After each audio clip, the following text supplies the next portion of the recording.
kemudian hari, ia lebih dikenal dengan nama Raja Baginda Bujang. Raja Bujang orang cerdas, gagah berani, dan berilmu pengetahuan yang tinggi. Suatu hari, Baginda Bujang didatangi oleh 3 orang raja dari kerajaan lain. Ketiga raja itu tidak yakin bahwa Baginda Bujang lebih pintar dari mereka bertiga. Padahal mereka sudah tua dan telah lama menjadi seorang raja. Mereka pun berniat untuk menguji kepintaran Baginda Bujang dengan cara mempermalukannya di tengah-tengah rakyatnya, supaya kekuasaan mereka tidak tersaingi oleh siapapun. Mereka juga takut Baginda Bujang akan mengambil alih pengaruh mereka dan juga tanah kekuasaan mereka. Mereka pun bersepakat untuk mempermalukan Baginda Bujang dan tunduk di bawah kekuasaan mereka. Mereka akan membuat sebuah acara yang begitu besar, sebuah perhelatan para raja di hadapan seluruh rakyat dan pemerintah Belanda saat mereka sangat yakin Baginda Bujang tidak mungkin lebih pintar dari mereka bertiga. Baginda Bujang yang berilmu tinggi pun mengetahui maksud dan tujuan ketiga raja. Akan tetapi dia tetap menjamu mereka dengan baik dan santun di istananya. Teman-teman, sampai di sini masih menyimak kan?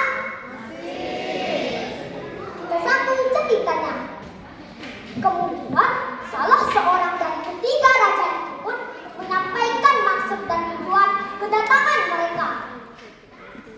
Wahai Baginda Bujang, maksud kedatangan kami ke istanamu ini untuk mengundang Anda ke perhelatan akbar raja-raja di seluruh negeri kita.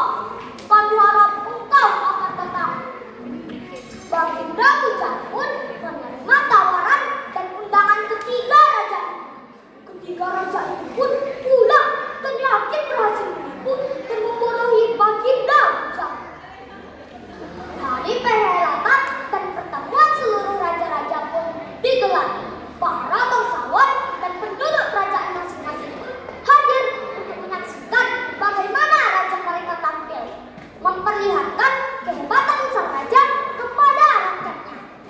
Ketika raja itu tampil dengan gembira, raja kedua berdiri dan menunjukkan kesaktinya dengan perasaan sombong.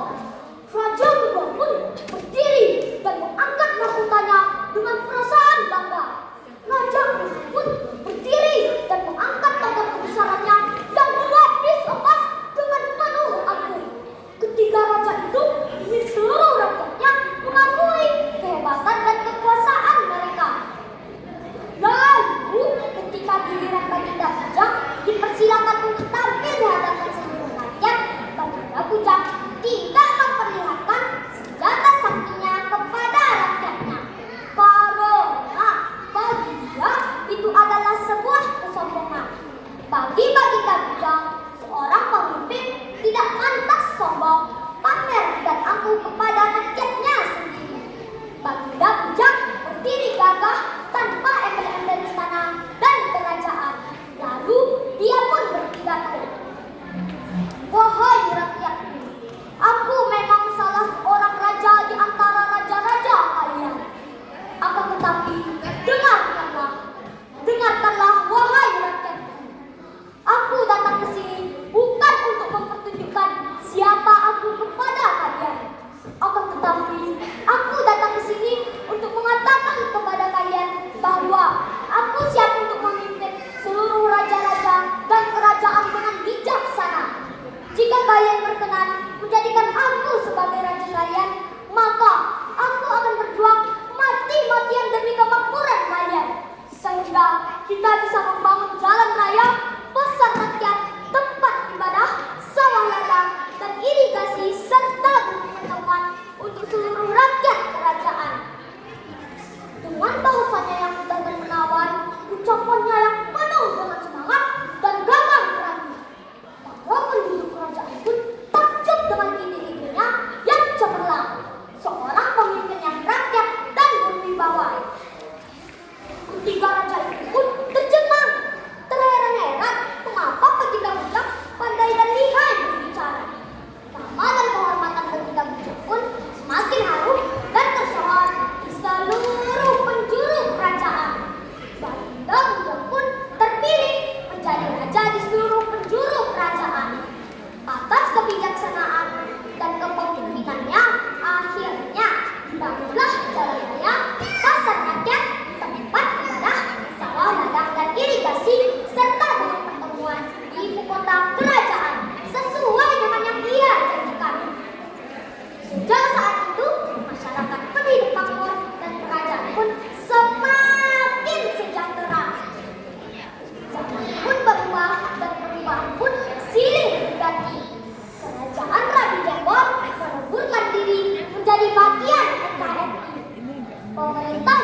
pahlawan yang menginspirasi dan patut diteladani.